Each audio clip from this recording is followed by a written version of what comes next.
Hi friends, welcome to my channel Priyatarangalu audio stories in Telugu. ఈ channel మీకు నచ్చితే like చేసి సబ్స్క్రైబ్ చేయండి. హైప్ చేస్తే ఈ స్టోరీ మరికొంతమందికి రీచ్ అవుతుంది ఫ్రెండ్స్. రుద్రాక్ష పార్ట్ 31. చూస్తుండగానే కాలచక్రం గిర్రున మరో 3 రోజుల్ని తన కాలగర్భంలో కలిపేసుకుంటుంది. శ్రీ కేరళ వెళ్ళడం, ఇంకా త్రినేత్ర గారి కార్యక్రమం, ఇలా వరుస బిజీ షెడ్యూల్స్ వలన ఆఫీస్ వర్క్స్ పూర్తిగా చూడలేకపోవడం వలన, అదీ కాక ఇంకా ప్రాజెక్ట్స్ కూడా ఎక్కువగా ఉండడంతో ఈ 3 రోజులు వేరే వ్యాపకం లేకుండా పూర్తిగా వర్క్లో పడిపోతాడు. అఖిల్ సంగతికి చెప్పనే అవసరం లేదు, ఎప్పుడూ వర్క్నే, వీరి ధ్యాస ఉండదు. ఆకృతి కూడా వర్క్ చాలా ఉండడంతో మధ్య మధ్యలో తన శ్రీసార్ని చూసుకుంటూ వర్క్లో మునిగిపోతుంది. ఒకరోజు నైట్ డిన్నర్ చేసి తన రూమ్లో బెడ్ మీద వాలిన అనూప్కి సడన్గా ఆ పుస్తకం గుర్తుకు వస్తుంది. ఒక్కసారిగా ఉలిక్కిపడి లేచి కూర్చుంటాడు. గాడ్, దీన్ని ఎలా మర్చిపోయాను అనుకుంటూ పరుగున టేబుల్ దగ్గరికి వెళ్ళి సురుగు ఓపెన్ చేసి బుక్ని తీసుకువచ్చి బెడ్ మీద కూర్చుంటాడు. వెంటనే పేజీలు తిప్పుతాడు. మొదటి పేజీ చూడగానే త్రినేత్ర గారిని కాపాడలేకపోయాను అన్న బాధ అతన్ని ఆవహిస్తుంది. రెండో పేజీ తిప్పిన తర్వాత అప్పటిదాకా బాధపడిన మనసు కాస్త ఊరట చెందుతుంది. చంద్రకాంత్ గారిని కాపాడాను అని. మూడో పేజీ ఓపెన్ చేస్తాడు. చేతుల్లో చిన్నపాటి తడి కూడా చేరుతుంది, అక్కడ ఏం ఉండబోతుందో అని. అక్షరాల వెంట అతని కళ్ళు పరుగెడతాయి. తూర్పున వెలిగే సముద్రపు గనిలో ఒక ముత్యం. నీలి అల్ల మాటల వింటూ పెరిగిన ఓ నిశ్శబ్ద నగరం. బయట చల్లగా, లోపల తీపిగా ఉండే తూర్పు నగరం. తలపుల్ని తడిపే కోస్తా తూర్పు తీరపు తేనె తుట్టే. రాముని వంటి నీతి, కృష్ణుడి వంటి చిత్రత, ఈ రెండూ కలిసిన మానవ రూపం. చంద్రబింబం గూడు విడిచిపోయే రోజు. గాలికి శబ్దం ఉండదు, ఆకాశానికి ఆకారం ఉండదు. సూర్యుడు ఆకాశపు చివరన కదిలిపోతూ మడిచిన వెలుగు చీరలో మిగిలిన చివరి రెక్క తిప్పుతున్న వేళ. ఒక్క గడియారం గడిచిన నొప్పించిన మౌనం నిండే ప్రదేశం. కాళ్ళు నెమ్మదిగా నడిచే, కన్నులు మాత్రమే శబ్దం చేసే గది. ప్రతి పుస్తకం ఓ మౌన బంధువులాగా కనిపించే టీవీ. బాహ్య శబ్దాలకి తలుపులు మూసేసిన జ్ఞానాన్ని ఒలికించే లోకం. అంతా చదివి క్షణం పాటు అర్థం కాక మౌనంగా ఉంటాడు. కొద్దిసేపు ఆలోచించినా ఇక ఫోకస్ చేయలేక బుక్ ముయ్యబోతూ మిగతా పేజీలు చూస్తాడు. మిగతా 2 పేజీల్లో ఒక పేజీలో త్రినేత్రం ఇంకా చంద్రుడి బొమ్మ ఉంటే, ఆఖరి పేజీలో పుస్తకాల బొమ్మలు ఉంటాయి. ఇక ఆ బుక్ అయిపోతుంది. బాగా ఆలోచించిన మీదట ఆఖరి 2 పేజీలకు అర్థం దొరుకుతుంది. త్రినేత్రం గుర్తు త్రినేత్ర గారికి చెందింది, చంద్రుడి బొమ్మ చంద్రకాంత్ గారిని సూచించింది అని అర్థమవుతుంది. ఇకపోతే ఆ 3వ గుర్తు పుస్తకాలు ఇప్పుడు చంపబోయే వ్యక్తికి చెందిన గుర్తు అని కూడా అర్థమవుతుంది. ఇక చిన్న బుక్లో పేజీలు అయిపోవడంతో అమ్మయ్య అనుకుంటూ ప్రశాంతంగా ఊపిరి పీల్చుకుంటాడు అనూప్. ఇకెవరూ చంపే లిస్టులో లేరు అని. ఇక ఆ ఆఖరి వ్యక్తి ఎవరో కనిపెట్టి అతన్ని తప్పకుండా కాపాడాలి. ఆ తర్వాత ఈ మారణకాండ వెనుక ఉన్న కారణం శోధించాలి అనుకుంటూ ఆలోచిస్తూ నిద్రపోతాడు.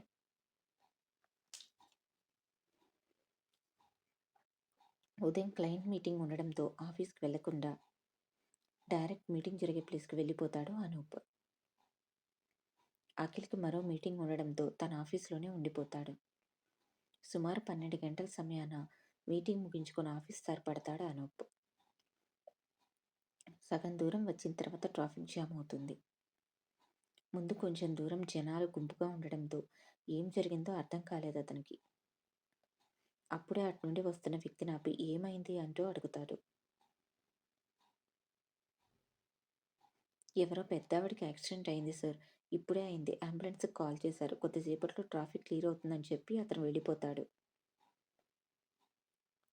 అసలు ఏమైందో చూద్దాము అని. అయినా అంబులెన్స్ వచ్చేదాకా ఎందుకు ఎదురు చూస్తున్నారు ఈ జనాలు? మారరు. కనీసం నేనైనా హెల్ప్ చేస్తానని కారు దిగి ముందుకు అడుగులు వేస్తాడు. కొద్దిసేపటికి జనాలను తప్పించుకొని ముందుకు వస్తాడు. అక్కడ రక్తపు మడుగులో ఉన్న సరస్వతి గారిని చూసి షాక్ అవుతాడు. ఆకృతి తల్లి కదా అని వెంటనే గుర్తుపడతాడు. ఒక్కసారి వాళ్ళ ఇంటికి వచ్చినా వాళ్ళ కథ అతన్ని కదిలించడంతో ఆ ఇంట్లో మనుషులు బాగా గుర్తు ఉండిపోతారు అనూప్కి. వెంటనే వేగంగా ముందుకు వచ్చి ఆంటీ ఆంటీ అంటూ ఆమె బుగ్గ మీద తడతాడు. ఆమె స్పృహలో లేకపోవడంతో ఏమాత్రం పలకదు. ఆమె బతికే ఉన్నదే అన్నదానికి గుర్తుగా ఆమె మెల్లగా తీసుకునే ఊపిరి ద్వారా అర్థం అవ్వడంతో వెంటనే ఆమెను 2 చేతుల్లోకి తీసుకొని లేచి నిలబడతాడు. చుట్టుపక్కల జనానికి ఆమె అతనికి కావలసిన వ్యక్తి అని అర్థమవుతుంది. అనూప్ ఆమెను చేతుల్లోకి తీసుకోవడం చూసి, "సార్ అంబులెన్స్‌కి కాల్ చేశాము" అంటూ వాళ్ళు చెప్తారు. "అప్పటిదాకా మనిషి ఉండాలి కదా" అంటూ కోపంగా వాళ్ళని చంపేసేలా చూసి, వేగంగా అతని కారు వైపు అడుగులు వేస్తాడు. అందరూ అతనికి అడ్డు తొలగి దారిస్తారు. సరస్వతి గారిని తీసుకువచ్చి వెనక సీట్‌లో పడుకోబెట్టి, ఆమె పడిపోకుండా సీట్ బెల్ట్ పెట్టి, ఫాస్ట్‌గా వచ్చి డ్రైవింగ్ సీట్‌లో కూర్చుంటాడు. కారు స్టార్ట్ చేసి వేగంగా ముందుకు దూకిస్తాడు. ఎలాగైనా ఆమె ప్రాణాలను కాపాడాలి అన్న తపన అతనిది. కొద్దిసేపట్లోనే హాస్పిటల్ ముందు కారాపుతాడు. ఆమెను మరలా 2 చేతుల్లోకి తీసుకొని వేగంగా ఎమర్జెన్సీ వింగ్‌లోకి తీసుకువెళ్తాడు. యాక్సిడెంట్ కేస్ అని చెప్పి అక్కడ డాక్టర్స్‌కి డీటెయిల్స్ చెప్తాడు. డాక్టర్స్ వెంటనే ట్రీట్మెంట్ స్టార్ట్ చేస్తారు. అనూప్‌ని బయట వెయిట్ చేయమని చెప్పి. అనూప్ బయటికి వచ్చి కూర్చుంటాడు. అతని వెనకే నర్స్ వస్తుంది. ఏమైంది అంటూ కంగారుగా అడుగుతాడు. సార్ యాక్సిడెంట్ కేస్ కదా, పోలీసులకి ఇన్ఫార్మ్ చేయాలి. మేము ట్రీట్మెంట్ ఏమీ ఆపము. కానీ మీరొకసారి వాళ్ళకి చెప్పండి అంటూ చెప్తుంది.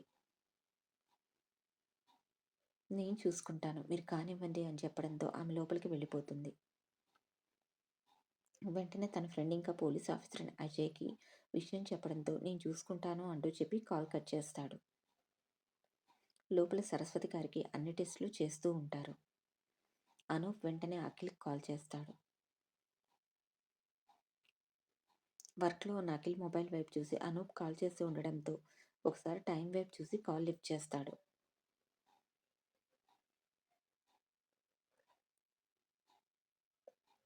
అఖిల్, చెప్పురా ఏంటి మీటింగ్ అయ్యి చాలా సేపయినా ఇంకా రాలేదు? నువ్వు అర్జెంట్‌గా కృతిని తీసుకొని హాస్పిటల్‌కి రా. హాస్పిటల్ అనేసరికి కంగారుగా అనిపిస్తుంది అఖిల్‌కి. రేయ్! నువ్వు బాగానే ఉన్నావా? అంటూ భయంగా అడుగుతాడు. నేను బాగానే ఉన్నానంటూ జరిగిన విషయం చెప్పి ఆకృతిని తీసుకొని వెంటనే బయలుదేరమంటాడు.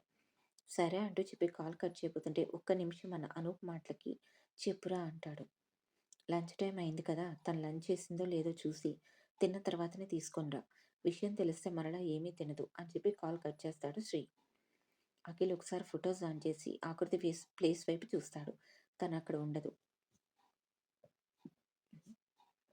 ఎక్కడ ఉంటుందో అర్థమై వెంటనే క్యాంటీన్ ఫుటేజ్ ఆన్ చేస్తాడు. లాస్యతో ఇంకా ఆకాష్‌తో కలిసి లంచ్ చేస్తూ ఉంటుంది ఆకృతి. అనూప్ కూడా తాను తిన్న తర్వాత తీసుకురమ్మని చెప్పడంతో ఒక 10 నిమిషాలు వెయిట్ చేస్తాడు.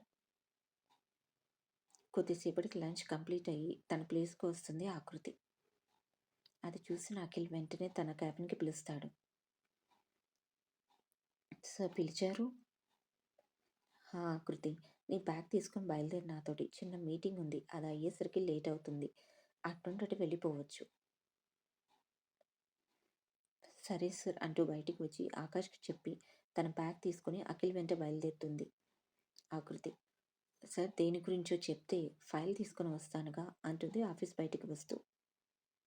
అవసరం లేదు. నా దగ్గర అన్ని వివరాలు ఉన్నాయి అని అఖిల్ చెప్పడంతో ఇకేమీ మాట్లాడదు. ఇద్దరూ కారులో బయలుదేరుతారు. తల్లి నా పరిస్థితిలో చూస్తే ఆకృతి కండిషన్ ఏమిటా అని ఆలోచిస్తూనే డ్రైవ్ చేస్తూ ఉంటాడు అఖిల్. ఇంతలో ఆకృతి మొబైల్ మోగుతుంది. ఎవరిది కొత్త నెంబర్ అనుకుంటూనే కాల్ లిఫ్ట్ చేస్తుంది ఆకృతి. అమ్మా నేను కమలమ్మని మాట్లాడుతున్నాను అంటూ ఏడుపు గొంతుతో మాట్లాడుతున్న మాటలు వినేసరికి ఎక్కడలేని కంగారు వచ్చేస్తుంది ఆమెకి. ఏమైంది పెద్దమ్మా? ఎందుకు కంగారుగా ఉన్నావు? అంటూ భయంగా అడుగుతుంది కృతి. తల్లికేమైందా అయిందేమో అని. అమ్మ, అమ్మ కనిపించడం లేదమ్మా అంటూ చెప్పి ఏడుస్తుంది కమలమ్మ. ఆ మాటలు విన్న ఆకృతి పై ప్రాణాలు పైనే పోతాయి. గుండె ఆగినంత పనవుతుంది. అమ్మ కనిపించకపోవడం ఏంటి పెద్దమ్మా? అంటూ వణుకుతున్న గొంతుతో అడుగుతుంది ఆకృతి భయంగా. అవునమ్మా, వివరాలు ఇప్పుడు చెప్పలేను. పని మీద డోర్ ఓపెన్ చేసి కొద్దిగా పక్కకు వచ్చి వాళ్ళతో మాట్లాడుతున్నానమ్మా. ఎప్పుడు వచ్చిందో అమ్మ బయటికి వెళ్ళిపోయిందమ్మా. ఏం మాట్లాడుతున్నావు పెద్దమ్మా? నువ్వు అసలు తలుపు తీయవు కదా? ఏం చేయను, తలరాత అలా ఉంది. అంటుంది బాధపడుతూ కమలమ్మ. నువ్వు కంగారు పడకు, నేను ఇప్పుడే వస్తున్నాను అంటూ కాల్ కట్ చేసి అప్పటికి కారుతున్న కన్నీళ్లను తుడుచుకుంటూ అఖిల్ వైపు తిరుగుతుంది. అంతా అఖిల్ వింటూనే ఉంటాడు. అయినా ఎక్కడ డ్రైవింగ్ ఆపకుండా వేగంగా డ్రైవ్ చేస్తూనే ఉంటాడు. సార్, కార్ ఆపండి. ఎందుకు అంటూ అడుగుతాడు తెలిసినా కూడా. మా అమ్మ కొద్దిగా మతిస్థిమితం ఉండదు. ఇంట్లో నుండి వెళ్ళిపోయింది. ప్లీజ్ ఆపండి, నేను వెళ్ళి వెతుక్కోవాలి. ఏమీ కాదు, నువ్వు కంగారు పడకు అంటాడు డ్రైవ్ చేస్తూనే. ఆకృతి కోపం వచ్చేస్తుంది కార్ ఆపలేదు అని. అవతల మా అమ్మ విషయం అంత సీరియస్గా చెప్తుంటే మీరు కార్ ఆపరేంటి అంటూ గట్టిగా అరిచేస్తుంది గొంతు చీరబోగా. ఆకృతి, కంట్రోల్ యువర్ సెల్ఫ్. మనం వెళ్తుంది మీటింగ్ కాదు, మీ అమ్మ దగ్గరికే. ఆకృతి షాక్ అవుతుంది. ఏం మాట్లాడుతున్నారు సార్ అంటుంది వణుకుతున్న గొంతుతో.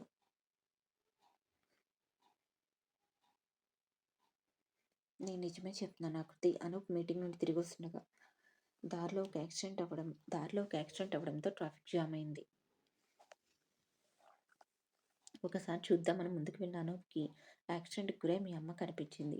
వెంటనే అంబులెన్స్ కోసం ఎదురు చూడకుండా హాస్పిటల్కి తీసుకువెళ్ళిపోయాడు తన కారులోనే. తానే కాల్ చేశాడు నిన్ను తీసుకురమ్మని. ఇప్పుడు అక్కడికి వెళ్తున్నాం. విషయం చెప్తే నువ్వు కంగారు పడతావని మీటింగ్ అని చెప్పాను. యాక్సిడెంట్ అనగానే బొమ్మలా అలాగే ఉండిపోతుంది షాక్తో. తను అలా షాక్లో ఉండగానే హాస్పిటల్ ముందు కారు ఆపుతాడు అఖిల్. షాక్లో ఉన్న ఆమెను కదుపుతాడు హాస్పిటల్ వచ్చింది అని. భయంగా కిందికి దిగుతుంది. కంగారుగా ఉన్న తన చేయి పట్టుకొని అఖిల్ని ఎమర్జెన్సీకి తీసుకువెళ్తాడు. భయంతో అడుగులు పట్టం లేదు ఆకృతికి. ఎమర్జెన్సీ బయట ఎవరూ లేకపోవడంతో ఇద్దరూ ఒకరినొకరు చూసుకుంటారు. వెంటనే అనూప్కి కాల్ చేస్తాడు అఖిల్. ఫస్ట్ ఫ్లోర్కి రమ్మని చెప్పడంతో అక్కడికి వెళ్తారిద్దరు. కారిడార్లో ఒక రూమ్ ముందు కూర్చుని ఉంటాడు అనూప్. అనూప్ సూట్ చాలా వరకు రక్తం మరకలు ఉండడంతో బెదిరిపోతారిద్దరు. పరుగున అతని దగ్గరికి వెళ్తారు. శ్రీని చూడగానే ఏడుపు తన్నుకు వచ్చేస్తుంది ఆకృతికి. మన అన్న వాళ్ళ దగ్గరే మన ఫీలింగ్స్ బయటికి వస్తాయి. ఇప్పుడు ఆమె పరిస్థితి కూడా అదే. కన్నీళ్లతో శ్రీ సార్, అమ్మ అంటుంది ఏడుస్తూ. లోపల ట్రీట్మెంట్ జరుగుతుంది, కంగారు పడకు, ఏమీ కాదు అంటూ ఓదారుస్తాడు. భయంగా ఆ రూమ్ వైపు చూస్తూ నిలబడిపోతుంది ఆకృతి. అద్దాలు కూడా లేకపోవడంతో లోపల ఏం జరుగుతుందో తెలియడం లేదు. ఆకృతిని అలా చూసి ఇద్దరికీ బాధగా అనిపిస్తుంది. ఆ సమయంలో ఏమీ మాట్లాడలేక మౌనంగా చూస్తూ ఉంటారు. కొద్దిసేపటికి ఆ రూమ్ డోర్ ఓపెన్ అవ్వగానే ముగ్గురు డోర్ దగ్గరకు వస్తారు. డాక్టర్ బయటికి రాగానే ఎలా ఉంది అంటూ అడుగుతాడు అనూప్. కంగారు పడకండి, ప్రాణానికి ఏమీ భయం లేదు. తలకి దెబ్బ తగిలింది, దానివల్ల కుట్లు పడ్డాయి. ఇంకా అక్కడక్కడ దెబ్బలు తగలడంతో ట్రీట్మెంట్ చేశాము. ఇంకా బ్లడ్ చాలా వరకు పోయింది. హాస్పిటల్కి తీసుకురావడం కొంచెం లేట్ అయి ఉంటే అప్పుడు కొంచెం సీరియస్ అయ్యేది. కానీ సరైన సమయంలో ఆమెను హాస్పిటల్కి చేర్చడం వల్ల ప్రమాదం తప్పింది. ఒక 4 రోజుల్లో డిశ్చార్జ్ చేయించుకొని తీసుకువెళ్ళవచ్చు. కొద్దిసేపట్లో రూమ్కి షిఫ్ట్ చేస్తారు, మీరు చూడవచ్చు అని చెప్పి అక్కడ నుండి డాక్టర్ వెళ్ళిపోతాడు. అమ్మయ్య అనుకుంటారు అందరూ. ఆకృతి ఆనందంతో కుర్చీలో కూర్చొని ఏడ్చేస్తుంది. కృతి, మీ అమ్మకు బాగానే ఉంది, నువ్వు ఇక ఏడవడం ఆపు అంటూ అనూప్ చెప్పగానే మెల్లిగా కళ్ళు తుడుచుకుంటుంది. నర్సుతో మాట్లాడి ఒకసారి ఆకృతిని లోపలికి పంపించి తల్లిని చూసే అవకాశం కల్పిస్తాడు అనూప్. లోపలికి వచ్చిన కృతి దెబ్బలతో ఉన్న తల్లిని చూసి కన్నీళ్లు పెట్టుకుంటుంది. ఎక్కువసేపు ఉండవద్దు అని చెప్పడంతో వెంటనే బయటికి వచ్చేస్తుంది. ఇంతలో కమలమ్మ గుర్తుకు వస్తుంది. వెంటనే తన ఫోన్ తీసుకొని కింద క్రితం కమలమ్మ చేసిన నెంబర్కి కాల్ చేసి కమలమ్మకి ఇవ్వమని చెప్పి వాళ్ళు ఇవ్వగానే విషయం చెప్పి తల్లి బట్టలు ఇంకా తన బట్టలు తెమ్మని చెప్తుంది. యాక్సిడెంట్ అనగానే కమలమ్మ భయపడిపోతుంది. అమ్మాయి ఎలా ఉందమ్మా అంటూ ఏడుస్తూ అడుగుతుంది. బాగా దెబ్బలు తగిలాయి కానీ ప్రమాదం లేదు, నువ్వు బయలుదేరు అని చెప్పి హాస్పిటల్ డీటెయిల్స్ చెప్పి కాల్ కట్ చేస్తుంది. అప్పుడు చూస్తుంది అనూప్ వాళ్ళ వైపు. తననే చూస్తూ ఉంటారు. ఈరోజు తన తల్లి ప్రాణాలతో ఉంది అంటే అనూప్నే కారణం. లేచి అనూప్ దగ్గరికి వచ్చి చేతులు జోడించి థ్యాంక్స్ శ్రీ సార్, మీ వల్లనే ఈరోజు మా అమ్మ ప్రాణాలతో ఉంది. మీ రుణం నేను తీర్చుకోలేను అంటూ చెప్తుంది. ఇందులో నేను చేసింది ఏమీ లేదు కృతి. అయినా ఆ మాత్రం సాటి మనిషికి సాయం చేయకపోతే ఎలా? ఏదో నాకు తోచినంత చేశాను అన్న అనూప్ మాటకి అభిమానంగా చూస్తూ ఉండిపోతుంది ఆమె. ఆ చూపుల గాలంలో క్షణం పాటు చిక్కుకొని వెంటనే తేరుకొని భోజనం చేశావా అంటూ అడుగుతాడు శ్రీ. అనూప్ మాటలకు తేరుకొని తిన్నాను అని చెప్పి అఖిల్‌కి కూడా థాంక్స్ చెప్తుంది. అప్పుడే అజయ్ పంపిన కానిస్టేబుల్ అక్కడికి వస్తాడు. అనూప్‌తో మాట్లాడి వివరాలు తీసుకొని హాస్పిటల్ సిబ్బందితో మాట్లాడి వెళ్ళిపోతాడు. కొద్దిసేపటి తర్వాత నర్సు వచ్చి ఆకృతి చేతుల్లో బిల్ పెడుతుంది. ఇప్పటి వరకు ట్రీట్మెంట్‌కైన బిల్ మేడం.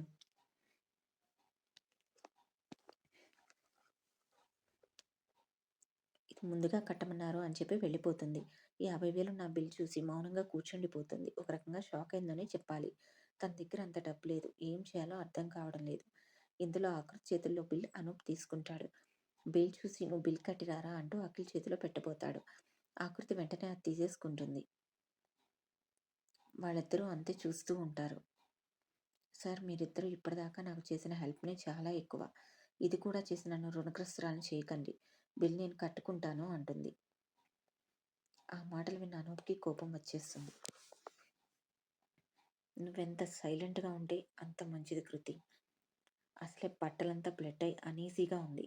తొందరగా ఫ్రెష్ అవ్వాలి. నాకు కోపం తెప్పించావంటే ఊరుకోను అంటూ సీరియస్‌గా చెప్పి ఆమె చేతిలో బిల్ లాక్కొని అఖిల్ చేతిలో పెట్టి నువ్వు వెళ్ళరా అని చెప్తాడు. వాళ్ళిద్దరిని చూస్తూ ఈ వ్యవహారం ఏదో తేడాగా ఉందే అనుకుంటూ అఖిల్ బిల్ కట్టడానికి వెళ్ళిపోతాడు. అతను వెళ్ళిపోగానే శ్రీ వైపు చూస్తుంది.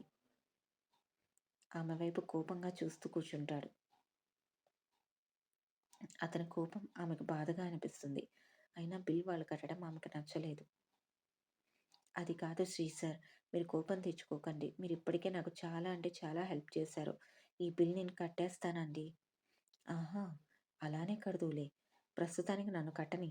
తర్వాత నాకు కావాల్సినప్పుడు నీ దగ్గర వడ్డీతో సహా వసూలు చేస్తాలే అంటూ ఆకృతిని ఇంటెన్స్ లుక్‌తో చూస్తూ చెప్పేసరికి అది వెంటనే అర్థమై మౌనంగా తలదించేస్తుంది. ఆమె భావాలు గమనించిన అతను మనసులోనే నవ్వుకుంటాడు.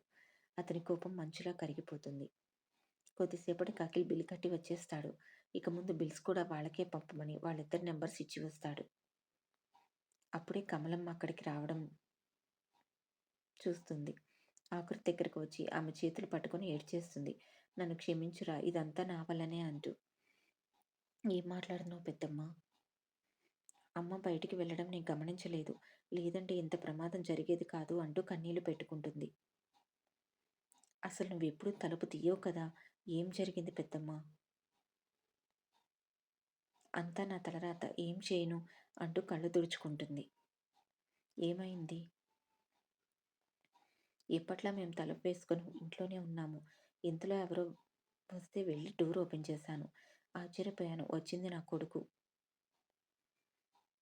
నీతో మాట్లాడాలమ్మా ఒకసారి బయటికి రా అనడంతో తలుపు అలానే ఓపెన్ చేసి పక్కకు వెళ్ళి మాట్లాడుతున్నాను. వాడేదో వ్యాపారం చిన్నది పెట్టుకుంటున్నాను అన్నాడు. నా వంటి మీద ఇంకా మిగిలిన ఇంట్లో నా దగ్గర ఉన్న చిన్నపాటి బంగారం ఇవ్వమని వచ్చాడు. చాలా రోజుల తర్వాత అమ్మ అన్న పిలుపు వినగానే మురిసిపోయాను. నా కొడుకు తన తప్పు తెలుసుకున్నాడు అనుకున్నాను. కానీ నా ఆనందం ఎక్కువసేపు నిలవలేదు. వాడు అవసరం కోసం వచ్చాడని అర్థమై నా మనసు విలవిల్లాడిపోయింది. అంతలోనే మనసు గట్టిగా చేసుకుని నా దగ్గర ఉన్నదే ఒకటో రెండో అవి నేను బతకడానికి కావాలి నీకివ్వనని గట్టిగా చెప్పేశాను.